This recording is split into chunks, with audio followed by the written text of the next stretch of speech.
Welcome to online classes. तो आज हम हमारे इतिहास 7th क्लास का इतिहास की जो हमारी बुक है उसका चैप्टर 1 शुरू करने जा रहे हैं। चैप्टर 1 का नाम है 1000 वर्षों के दौरान हुए परिवर्तन की पड़ताल। आज हम इसका पार्ट 1 करने वाले हैं। तो 1000 वर्षों तक जो परिवर्तन आया उसकी आज हम पड़ताल करेंगे कि भाई क्या क्या आया परिवर्तन। चलिए देखते हैं, शुरुआत करते हैं हमारे इस चैप्टर की।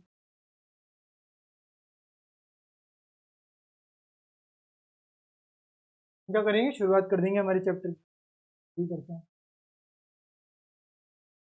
मानचित्र 1 और 2 पर नजर डालिए। ये आपका एक मानचित्र है और ये आपका दूसरा मानचित्र। इन दोनों पर आप नजर डाल लीजिए। चलिए वे डाल लीजिए, ये देखिए और ये भी देख लीजिए। अलग ही तरह के चित्र दिख रहे हैं। यहाँ पे ये दिख रहा है, यहाँ पे ऊपर ये उल्टे हैं। अब ये देखते हैं आगे क्या बात कर रहा है।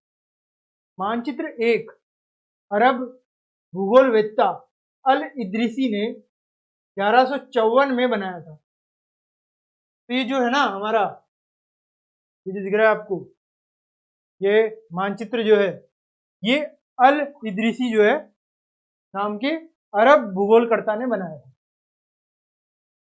ध्यान से देखिए, ये इस तरीके से दिख रहा है। ये जो है कटा हुआ, ये श्रीलंका दिख रहा है और ये इधर का जो भारत का साउथ है वो दिख रहा है। और उसने कुछ और बोला, उसने क्या बोला वो हम देखेंगे। इस तरीके से उसने जो है मानचित्र ड्रॉ करना शुरू किया अल इद्रिसी। यहाँ जो नक्शा दिया गया है वह उसके द्वारा बनाए गए दुनिया के बड़े मानचित्र का एक हिस्सा। यह उसने जो है नक्शा बनाया था और ये दुनिया के बड़े मानचित्र का एक हिस्सा है। तो भारतीय उपमहाद्वीप को दर्शाता है। भाई ये जो है भारतीय उपमहाद्वीप को दर्शा रहा है। हमने देख लिया भारत का किस तरीके से।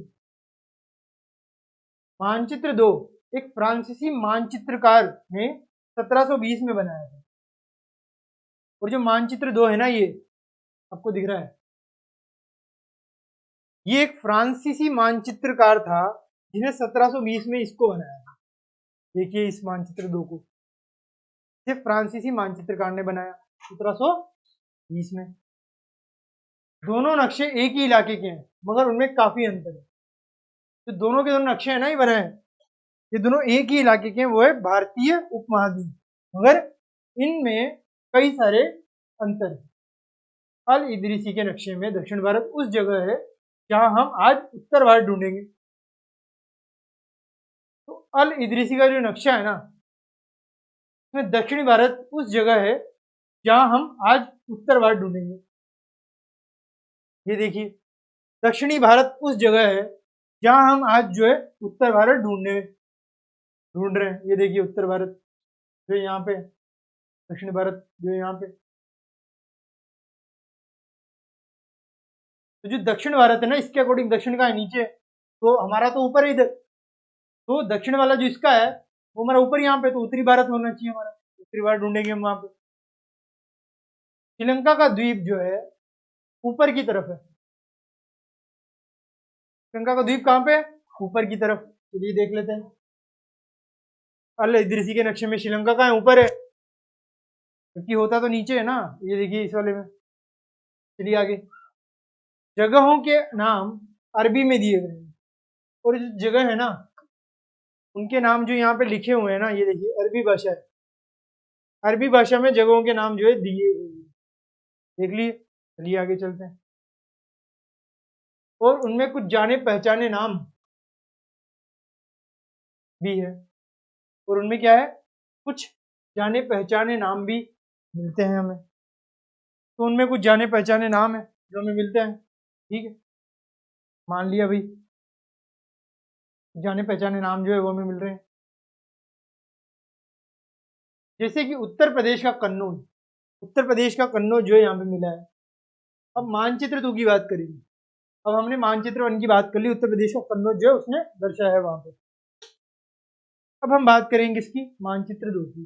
वो कहाँ पे? तो मानचित्र 2 है यहाँ पे। ठीक है, तो मानचित्र 2 में अगर हम देखें तो बनने के लगभग 600 वर्ष बाद बनाया गया। तो जो मानचित्र 2 है वो पहले मानचित्र के बनने के 600 साल बाद बनाया गया। कब बनाया गया? 600 साल बाद बनाया गया। ठीक है, इस कालावधि के उपमहाद्वीप के बारे में सूचनाएं काफी बदल गई थी। इस कालाद्वीप के बारे में जो सूचनाएं हैं, उपमहाद्वीप के बारे में सूचना जो है काफी सारी बदल गई थी। यह नक्शा हमें ज्यादा परिचित लगेगा। ये देखिए, ये जो है हमें ज्यादा परिचित लगेगा। तो ये हमारा नक्शा हो गया जो हमें ज्यादा परिचित लग रहा है। ठीक है, ये हमारा हो गया उत्तर भारत, ये हमारा दक्षिण भारत, और ये श्रीलंका जो हमारे दक्षिण में। तो ये जो है हमें ज्यादा परिचित लग रहा है। ठीक है, चलिए आगे चलते हैं।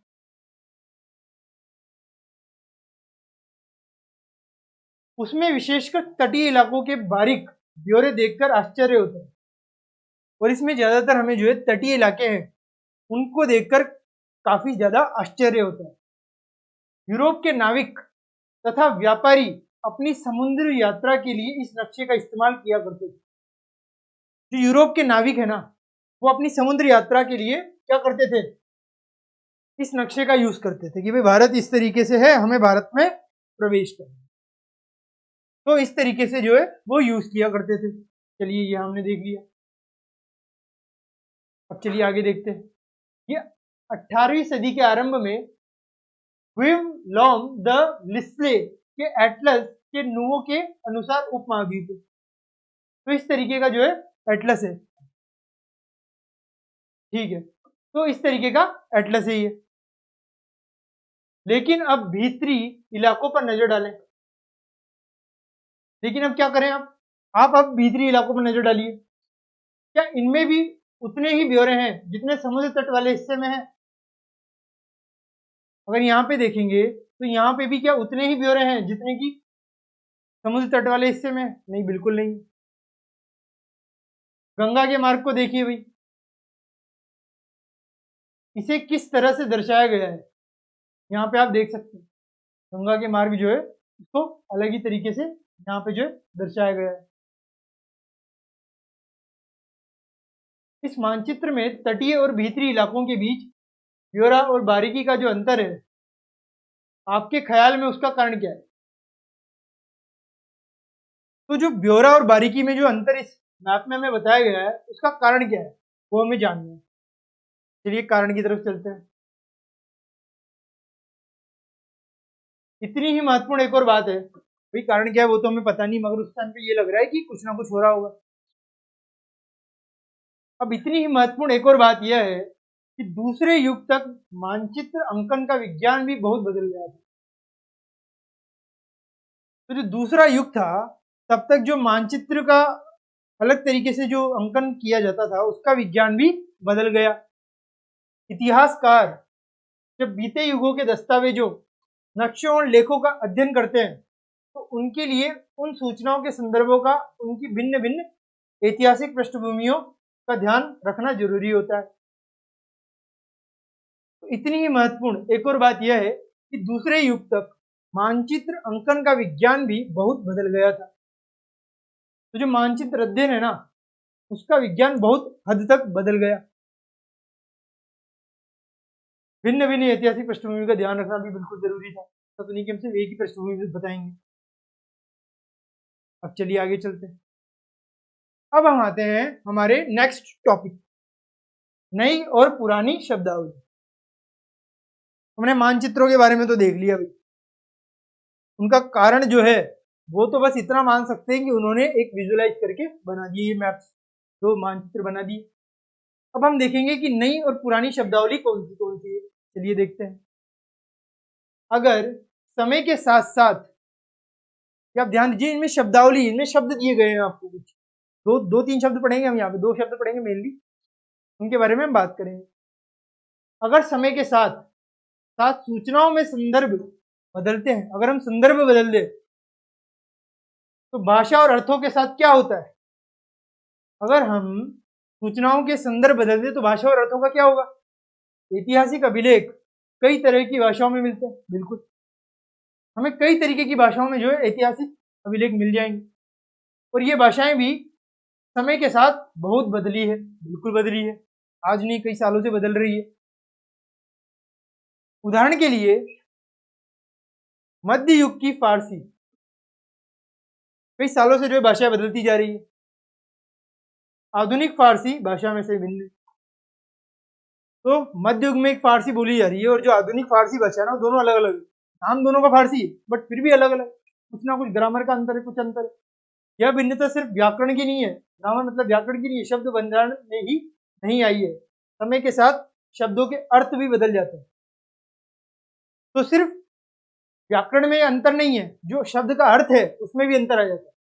आप सबने सुना होगा कि यूके की इंग्लिश और यूएसए की इंग्लिश में अंतर है और वो व्याकरण का ही है। ठीक है, समय के साथ शब्दों के अर्थ बदलते जाते हैं। चलिए आगे चलते हैं। उदाहरण के लिए हिंदुस्तान शब्द ही ले लीजिए, मैंने आपको बताया दो शब्द पढ़ेंगे, पहला है हिंदुस्तान। चलिए देखते हैं हिंदुस्तान शब्द। आज हम इसे आधुनिक राष्ट्रीय राज्य भारत के अर्थ में लेते हैं। हिंदुस्तान को आज हम क्या कहते हैं? भारत, बिल्कुल भारत कहते हैं। 13वीं शताब्दी या सदी में जब फारसी के इतिहासकार मिनहाज ए सिराज, ये नाम याद रखिएगा, मिनहाज ए सिराज इतिहासकार है, वो भी फारसी है, इसने हिंदुस्तान शब्द का प्रयोग किया। ये आपको याद रखना बहुत ज्यादा इम्पोर्टेंट। भाई मिनहाज ए सिराज जो था उसने सबसे पहले हिंदुस्तान शब्द का प्रयोग किया। तो उसका आशय कहां से था? पंजाब से था, हरियाणा से, गंगा यमुना के बीच स्थित इलाकों से था। भाई यहाँ रहते हैं जो हिंदुस्तान वाले हैं। उसने इस शब्द का राजनीतिक अर्थ में उन इलाकों के लिए इस्तेमाल किया जो दिल्ली के सुल्तान के अधिकार क्षेत्र में आते थे।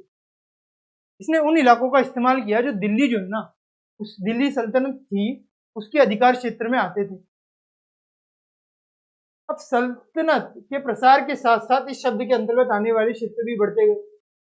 अब अगर सल्तनत बढ़ेगी तो इसके साथ आने वाले जो क्षेत्र है वो भी बढ़ेंगे। लेकिन हिंदुस्तान शब्द में दक्षिण भारत का समावेश कभी नहीं हुआ। मगर जब ये फारसी के इतिहासकार और इस तरीके की जो चीजें हुआ करती थी, उन्होंने जब हिंदुस्तान नाम या इंडिया का बताया तो उन्होंने सिर्फ उत्तर भारत का जिक्र किया, दक्षिण भारत का जिक्र बिल्कुल भी नहीं किया हिंदुस्तान शब्द में। ये आपको ध्यान होना जरूरी है कि भाई दक्षिण भारत का बिल्कुल भी जिक्र नहीं हुआ। आपसे पूछा जा सकता है कि ये हुआ या नहीं हुआ, तो आपको बताना पड़ेगा ये हुआ है या नहीं हुआ। चलिए चलते हैं। इसके विपरीत कब? 16वीं शताब्दी में, सॉरी ये 16 तो 16वीं शताब्दी की सदी के आरंभ में बाबर ने हिंदुस्तान शब्द का प्रयोग इस उपमहाद्वीप के भूगोल, पशु पक्षियों और यहाँ के निवासियों की संस्कृति का वर्णन करने के लिए किया। तो बाबर ने भी हिंदुस्तान शब्द का प्रयोग किया और हिंदुस्तान शब्द का प्रयोग करके उसने सिर्फ उस महाद्वीप की भूगोल, पशु पक्षी और यहाँ के निवासियों के लिए संस्कृति का वर्णन कर दिया। अब यह प्रयोग 14वीं शताब्दी में भी हुआ भाई। एक कवि है अमीर खुसरो, उन्होंने भी किया। मगर अमीर खुसरो ने क्या किया? अमीर खुसरो ने हिंद के ही कुछ कुछ समान था शब्द, तो अमीर खुसरो ने शब्द हिंद का यूज किया। शब्द किसका यूज किया? अमीर खुसरो ने हिंद शब्द का यूज किया। मगर जहां भारत को एक भौगोलिक और सांस्कृतिक सत्व के रूप में पहचाना जा रहा था, वहां हिंदुस्तान शब्द से वे राजनीतिक, तो भारत जो है ना उसको भौगोलिक और सांस्कृतिक तत्व के रूप में कहा जा रहा है, जबकि हिंदुस्तान उसको राजनीतिक और राष्ट्रीय अर्थ नहीं जुड़े थे, वो हम आज जोड़ते हैं। तो उस समय हिंदुस्तान शब्द से राजनीतिक और राष्ट्रीय अर्थ बिल्कुल नहीं जुड़े थे, मगर आज हम जोड़ देते हैं कि भाई हिंदुस्तान मतलब हमारा राष्ट्र। उस टाइम पे ऐसा नहीं था, उस टाइम पे सिर्फ कुछ इलाके थे, उनको हम हिंदुस्तान बोला करते बाय दीज पीपल, तो इन लोगों के द्वारा बोला जाता था। ये हमने देख लिया, राष्ट्रीय अर्थ बिल्कुल नहीं जुड़े होते थे। चलिए आगे चलते हैं, यहां तक हमने देख लिया।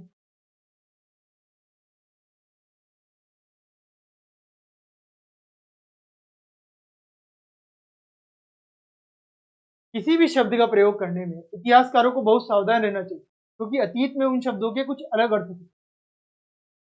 तो किसी भी शब्द का जब प्रयोग करो ना, तो इतिहासकारों को हमेशा सावधान होना जरूरी है। क्यों सावधान होना जरूरी है भाई? क्योंकि इन शब्दों का उपयोग कुछ अलग अलग अर्थों के लिए किया जाता था। एक शब्द का उपयोग इस अर्थ में एक जगह हो रहा है तो दूसरे अर्थ में किसी दूसरी जगह पे किया जा रहा था। इसलिए इतिहासकारों को ये लिखते समय ये सारी चीजें ध्यान रखनी होती थी। उदाहरण के लिए देखें तो हमारा दूसरा शब्द देखेंगे अब क्या, विदेशी। ये हमारा दूसरा शब्द है, हिंदुस्तान देख लिया, विदेशी के बारे में चर्चा करते हैं। विदेशी जैसा सीधा साधा शब्द ही ले लीजिए, सीधा साधा शब्द है विदेशी। हमारे लिए इसका अर्थ क्या है कि ऐसा व्यक्ति जो भारतीय ना हो वो विदेशी है। विदेशी कौन है? जो भारतीय ना हो, वो हमारे लिए आज के लिए है। मध्य युग में मानो किसी गांव में आने वाला कोई भी अनजान व्यक्ति है, वो क्या होगा? वो विदेशी होगा। ठीक है, तो मध्य युग की बात कर लेते हैं अपन, जो हमारे पास्ट है, हमारा जो मध्य है। तो मानो किसी गांव में आने वाला कोई भी अनजान व्यक्ति जो उस समाज या संस्कृति का अंग ना हो, विदेशी कहलाता है। फारसी में अजनबी भी होता है। इसलिए किसी नगरवासी के लिए वनवासी विदेशी होता था। कोई नगर में रह रहा है, वहां पे वनवासी आ गया, वो विदेशी है। वनवासी रह रहा है, कोई नगरवासी आ गया तो वो विदेशी है। तो उल्टा सब होता रहता है। किंतु एक ही गांव में रहने वाले दो किसान अलग अलग धार्मिक या जातीय परंपराओं से जुड़े होने पर भी एक दूसरे के लिए विदेशी नहीं होते थे। तो मान लो एक ही गांव है, वहां पे दो किसान रह रहे हैं और दोनों की जाति अलग, धर्म अलग, मगर फिर भी वो क्या है? वो विदेशी नहीं है। तो क्योंकि वो उसी भूमि पे रहते हैं, उसी गांव में रहते हैं, इस वजह से वो विदेशी नहीं कहलाए जाते। ये हमने देख लिया। ठीक है, कहीं दूसरी जगह से आएगा तभी उन्हें विदेशी बोले। तो आपसे पूछा जा सकता है, आपको ध्यान रखना है, हिंदुस्तान और विदेशी हो गया। अब हम देखेंगे इतिहासकार और उनके स्रोत। भाई कई सारे इतिहासकार हैं, वो अपने अपने स्रोतों से चलते हैं कि भाई हर एक इतिहासकार कुछ सोर्स लेगा, कुछ स्रोत लेगा और वहां से अपना लेख लिखेगा इतिहास के बारे में कि इतिहास में क्या हुआ था, क्या बताया गया था। तो इतिहासकार किस युग का अध्ययन करते हैं और उनकी खोज की प्रकृति क्या है, इसे देखते हुए वे अलग अलग तरह के स्रोतों का सहारा लेते हैं। अब इतिहासकार किस युग का अध्ययन करते हैं और उनकी प्रकृति क्या है, कौन कौन से अलग अलग स्रोतों का सहारा लेते हैं, वो हम आज में देखेंगे। अब उदाहरण के लिए देखते हैं, पिछले साल आपने गुप्त वंश के शासकों और हर्षवर्धन के बारे में पढ़ा। मतलब 6th क्लास में आपने जो है इनके बारे में पढ़ा था, गुप्त वंश और हर्षवर्धन के शासकों के बारे में। इस पुस्तक में हम मोटे तौर पर 700 से 1750 ईस्वी तक लगभग 1000 वर्षों के बारे में पढ़ेंगे। और आज हम 700 से 1750 तक जो भी है 1000 वर्ष हो चुके हैं, तो उनके बारे में पढ़ेंगे। अब इस काल की बात करते हैं 700 से 1750 के बारे में। जो भी क्वेश्चन आएंगे, प्रश्न आएंगे, वो 700 से 750 के बीच में ही होंगे कि इस पीरियड के बीच में क्या हुआ उसके बारे में। चलिए देखते हैं। इस काल के अध्ययन के लिए इतिहासकार जिन स्रोतों का उपयोग करते हैं या प्रयोग करते हैं, उनमें आपको बहुत सी बातें ऐसी मिलेगी जो पिछले युग से वैसी ही चली आ रही है। तो कुछ बातें पिछले युग में जो चल रही थी वही बाद में भी चल रही आ रही, और कुछ ऐसी थी जो नहीं चली आ रही। काल के बारे में सूचना इकट्ठी करने के लिए अभी भी सिक्कों, स्थापत्य मतलब भवन निर्माण का जो कला होता है वो, और लिखित सामग्री पर निर्भर करते हैं। तो पिछले युग की जो चीजें हैं उनका पता लगाने के लिए इतिहासकार क्या करते हैं? सिक्के देखते हैं कि भाई सिक्के कौन से चलते थे, वो देखेंगे। वो कौन कौन से शिलालेख लिखते थे वो देखेंगे। किस किस जगह का जो है किस किस तरह का स्थापत्य था वो देखेंगे, तथा लिखित सामग्री पर निर्भर करते हैं। तो क्या करते हैं, वो लिखित सामग्री जो है उस पर निर्भर करते हैं। पर कुछ बातें पहले से काफी भिन्न है ये, मगर जो कुछ बातें हैं वो क्या है, पहले से थोड़ी भिन्न भी है। क्या है? थोड़ी सी भिन्न है पहले से कुछ बातें। अब इस युग में प्रामाणिक लिखित सामग्री की संख्या और विविधता आश्चर्यजनक रूप से बढ़ गई। क्या हुआ ये आश्चर्यजनक रूप से बढ़ गई। इसके आगे इतिहासकार सूचनाओं के दूसरे प्रकार के स्रोतों का इस्तेमाल धीरे धीरे कम करने लगे। इसके आगे जो है इतिहासकार है ना, वो सूचनाओं के दूसरे प्रकार के स्रोतों का इस्तेमाल क्या करने लगे, धीरे धीरे करने लगे। इस समय के दौरान क्रमशः सस्ता हो गया सारा सामान और बड़े पैमाने पर उपलब्ध भी होने लगा। कि जब स्रोतों का इस्तेमाल धीरे धीरे वो कम करने लग गए तो जो स्रोत है आसानी से मिलने लग गए और उनका इस्तेमाल भी जो है हमारे लिए सस्ता हो गया। तो लोग जो है धर्म ग्रंथ लिख रहे हैं, शासकों के वृत्तांत लिख रहे हैं, संतों के लेखन लिख रहे हैं तथा उपदेश, अर्जियां, अदालतों के दस्तावेज, हिसाब तथा करों के खाते आदि लिखने में इसका उपयोग करने लगे। तो पेपर, कागज ये सस्ता हो गया था और सस्ता हो गया तो अलग अलग तरीकों से इसका उपयोग जो है वो होने लग गया। सस्ता हो गया था तो अलग अलग तरीकों से क्या हुआ, इनका उपयोग होने लग गया। धनी व्यक्ति, शासक जन, मठ तथा मंदिर पांडुलिपियां एकत्रित किया करते थे। उस समय जो धनी व्यक्ति होते थे, वो जो शासक जन थे और जो मठ तथा मंदिर पांडुलिपियां एकत्रित किया करते थे। इन पांडुलिपियों को पुस्तकालय तथा अभिलेख सागरों में रखा जाता था। इसमें रखा जाता था, अभिलेख सागरों में रखा जाता था। देखिए कहां पे रखा जाता था भाई, अभिलेखागारों में रखा जाता था। तो ये अभिलेखागार क्या है, चलिए देखते हैं। आपसे पूछा जा सकता है कि अभिलेखागार जो है क्या होते हैं, तो आप क्या बताएंगे, चलिए देखते हैं। ऐसा स्थान जहां दस्तावेजों और पांडुलिपियों को संग्रहित किया जाता है। आज सभी राष्ट्रीय और राज्य सरकारों के अभिलेख सागर होते हैं, जहां वे अपने तमाम पुराने सरकारी अभिलेख और लेन देन के ब्यूरो का रिकॉर्ड रखते हैं। क्या रखते हैं भाई, रिकॉर्ड रखते हैं लेन देन का भी। तो ऐसे स्थान जहां दस्तावेज रखे जाते हैं, पांडुलिपियां रखी जाती है, उनको हम अभिलेख सागर कहते हैं। वो लेन देन का, व्यापार का रिकॉर्ड ये सब रखा जाए। तो आपका जो है परिभाषा होगी कि अभिलेख सागर जो है वो किसे कहते हैं, या इसको परिभाषित कीजिए। ठीक है, यहां तक कोई डाउट नहीं है, सब कुछ समझने में आ रहा है। चलिए अब हम आगे चलते हैं हमारे नेक्स्ट चीज पर। तो आ जाइए पांडुलिपियों के बारे में। इन पांडुलिपियों तथा दस्तावेजों से इतिहासकारों को बहुत सारी विस्तृत जानकारी मिलती है। पांडुलिपियां होती क्या है, पांडुलिपियां होती है, अगर हम इंग्लिश में देखें तो मनुस्क्रिप्ट। तो इस तरीके के दस्तावेज इतिहासकार जो है विस्तृत रूप में जानकारी मिल जाती है कि भाई इस जगह ये चीज हुई थी, ये हमें जानकारी मिल गई। मगर साथ ही उनका उपयोग कठिन है, मगर इनका उपयोग जो है ना बहुत कठिन है। क्यों, क्योंकि हो सकता है कि जो हम सोच रहे हैं कि सही हो वो मुश्किल है, क्योंकि लिखाई इस तरीके से होती है कि वो मिट जाती है, तो आपको अक्षर का अर्थ समझने में नहीं आया, आप लिखेंगे कुछ और वो होगा कुछ और। तो इस वजह से थोड़ी मुसीबतें आ जाती है इतिहासकारों को इन सबको परिभाषित करने में। चलिए यहां तक हमने देख लिया, अब आगे चलते हैं। ये तो एक लघु चित्र की प्रकृति है, ठीक है, ये हमने देख लिया। अब हम यहाँ पे देखते हैं उन चित्रों, छापे खाने तो थे ही, उन दिनों क्या थे, छापे खाने थे कि भाई छाप दिया करते थे नहीं, सॉरी नहीं थे। तो उस टाइम पे जो है पेपर इंडस्ट्री और छापने की जो मशीनें थी वो तो थी नहीं, छापे खाने थे नहीं। फिर क्या करते थे भाई, लिपिका या नकल नवीस हाथ से ही पांडुलिपियों की प्रतिकृति बनाते थे। मतलब यहाँ पे पांडुलिपियां दी हुई है, मनुस्क्रिप्ट है, यहाँ पे हमने कोई एक पेपर ले लिया, ठीक है, अब उस पर कॉपी कर रहे हैं हम। अब कॉपी कर रहे हैं तो हाथ से लिख के करेंगे, नकल करेंगे तो कई सारी प्रॉब्लम्स आएगी।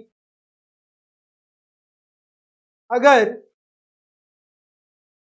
आपने कभी किसी मित्र के ग्रह कार्य की नकल उतारी है तो आप जानते होंगे कि यह काम आसान नहीं है। कभी कभी आपको अपने मित्र की लिखावट समझ में नहीं आती होगी, आपको मजबूर होकर अंदाजा ही लगाना पड़ता होगा कि क्या लिखा गया है। वैसा ही यहाँ पे होता है, ठीक है। तो ये हमारा यहाँ पे होता है, ये हो चुका है। तो हमने देख लिया कि भाई इस तरीके से नकल करना बड़ा मुश्किल है, और फलस्वरूप आपके लेखों में मित्र के लिखे हुए से कुछ छोटे मोटे लेकिन महत्वपूर्ण अंतर आ जाते हैं। तो इस वजह से जो ये बड़े बड़े जो लेखक होते हैं, इतिहासकार होते हैं, ये जब नकल करते हैं ना उन मनुस्क्रिप्ट से, जो पांडुलिपियों से, तो इनके में भी अंतर आ जाता है, तो उसी के बारे में बताया गया। तो ये हमारा यहाँ पे पार्ट 1 कंप्लीट हो। अब हमारा जो पार्ट 2 है उसमें पढ़ेंगे नए सामाजिक और राजनीतिक समूह, ठीक है, और मैं आपको ये कुछ और चीजों के बारे में भी बताऊंगा। तब तक के लिए thank you very much, have a nice day.